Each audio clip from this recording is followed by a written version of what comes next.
In this video, we'll be focusing on common sentence structure errors. We'll cover three major areas: comma splices, sentence fragments, and parallel construction errors. For each, we'll look at what the error is, why it's incorrect, and how to fix it. Let's get right into it. We begin with comma splices. A comma splice occurs when two independent clauses are joined with only a comma. As a refresher, an independent clause is a clause that includes a subject, predicate, and expresses a complete thought. For example, I enjoy reading, or I don't have much free time. To connect these two independent clauses with a comma, for example, I enjoy reading, comma, I don't have much free time, is incorrect. Because both parts are full sentences, grammatically, they can't be joined with a comma alone. This forms a run-on sentence.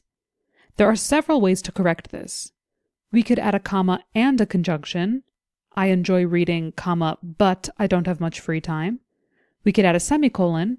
I enjoy reading, semicolon, I don't have much free time. Or we can simply leave these as two entirely different sentences.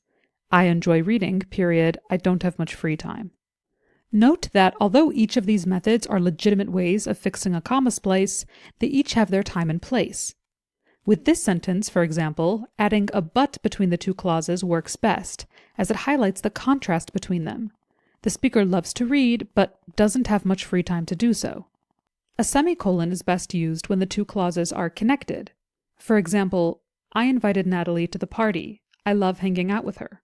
Here, as opposed to contrasting with each other, the two clauses are very much connected. The reason the speaker invited Natalie is because she enjoys spending time with her. When neither a conjunction nor a semicolon feels quite right for the sound you're going for, you can always rely on simply using a period and separating the clauses into two sentences. Next, let's look at sentence fragments. A fragment may look like a sentence, but it lacks a complete thought. Again, as a reminder, a complete sentence needs a subject, predicate, and to express a complete thought. Anything that doesn't include all three of these is a fragment.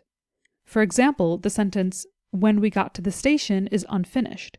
It includes a subject, we, and a predicate, got, but it leaves us waiting to hear what happened at the station.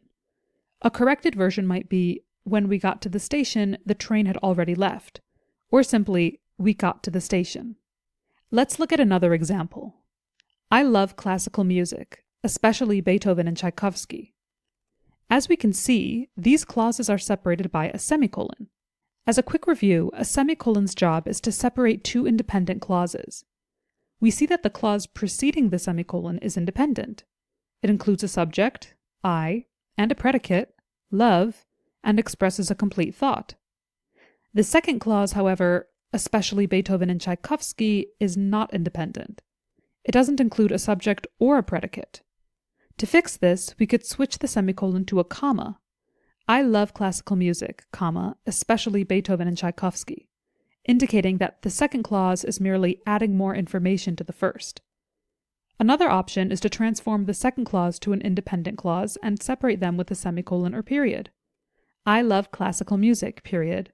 I especially love Beethoven and Tchaikovsky. The key when fixing a fragment is to have in mind to make sure the sentence has both a subject and a predicate, and that it expresses a complete thought. And lastly, we have errors in parallel construction. Parallel construction means using the same grammatical form within a list, series, or comparison. When there's an error in parallel construction, it means the elements in a sentence don't match in form, which causes confusion or disrupted flow. A sentence like, "She likes dancing, biking, and to swim" is incorrect because it mixes verb forms: dancing, a gerund, biking, another gerund, and to swim, an infinitive. A corrected version would be either "She likes dancing, biking, and swimming," or "She likes to dance, bike, and swim." Either of these sentences is correct. The main thing is to make sure that all the grammatical forms are the same. Another example would be, "With opening night a week away, I am rehearsing and practice my lines." Here, rehearsing is in the present progressive, while practice is in the present simple. In order to correct this, we could either say, "With opening night a week away, I am rehearsing and practicing my lines," or "With opening night a week away, I rehearse and practice my lines." Again, both of these are equally grammatically correct. The point is to pick which form you want and stick with it throughout. And that wraps up our review on common sentence structure errors. We've gone over comma splices, separating independent clauses with a comma, sentence fragments, sentences that either lack a subject, predicate, or a complete thought, and parallel construction errors, when listed elements don't follow the same grammatical form. Make sure to watch the other videos in the series for a comprehensive review and keep practicing.